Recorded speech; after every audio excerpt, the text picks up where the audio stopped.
Here's what the notebook looks like. I've printed out a table for you so you don't have to draw it in. So there it comes to the sheet, so you need to cut them and tape them in your lab notebook. Here's a sketch. I want these sketches in your notebook. This shows the sketch for the ramp. Here's the disc that's going up. My force in is the force I pull up with it. My distance out is the distance from where the vertical distance from where the air disc starts up to where it ends. My input distance is the distance up the board, and my output force on both situations, my output force is the force of gravity on the object that you're lifting up. In this case on the pulley, my input distance is how far I pull in, and my output distance is how far the object goes up. So we're going to introduce some concepts. I think we've already talked about them, but we have the concept of work. Work is defined as your force. If it's work in, it's your force in. If it's work out, it's your force out. If it's just work in particular, it's just your force.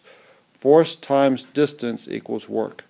Your force has to be in the same, either exactly the same direction or in the exact opposite direction. So work is not a vector, but it can be positive or negative. In this case, the force is always in the direction we're moving.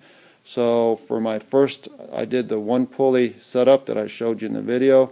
My force was 5.78 newtons. My distance was 0.2 meters. And to get all your units to work out, you need to have everything in newtons and meters. In fact, that is the unit for work. It's newton meters, or we have another name called joules, which is equal to a newton meter. So I did 1.16 newton meters worth of work pulling my pulley.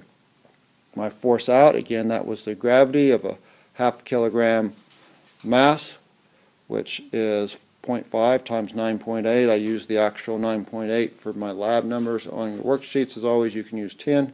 So that's 4.9 newtons. So my work out is force out, which is 4.9 times 0.2. So that's 0.98 newton meters. So work is always force times distance. We'll give you this formula, but we're going to use this over and over. My IMA stands for my ideal mechanical advantage. The reason we have machines, these are two examples of machines which I think you guys have had early in your science classes. So this is a ramp and this is a pulley. It gives me a mechanical advantage. Okay?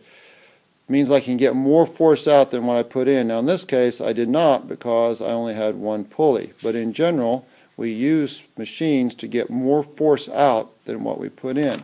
But we will never get more work out. In fact, you'll get less work out than what you've put in because of friction. So my ideal mechanical advantage, and we'll probably talk about the details of where this comes from later, but for right now this is just an introduction. Your ideal mechanical advantage comes from distance in over distance out. Now you notice friction doesn't impact the distance. That's why this gives you your ideal. This is what you would get with no friction.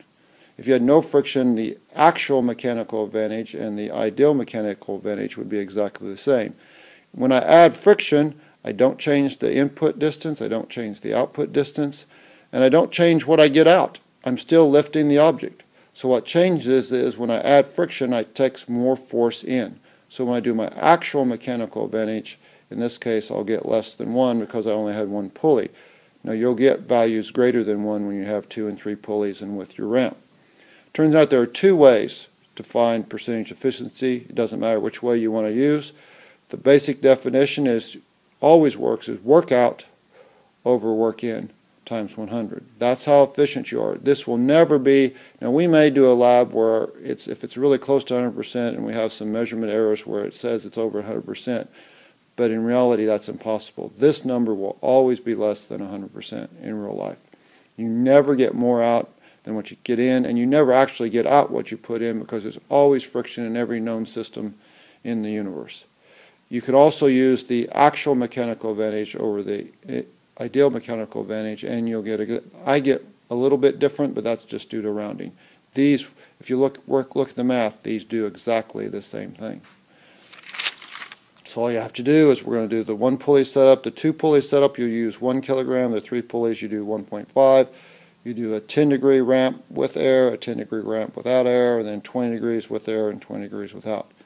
Now we've got two different setups, so as soon as you get done with your pulleys, you need to zip over and find somebody that's done with their ramps and trade with them and fill this out. I see I forgot to fill in my percentage efficiency here. I got 85% or 84.5, whichever one that should have been right here. So this is my percentage efficiency. These will not always be the same. It's only the same on the one pulley. Good luck.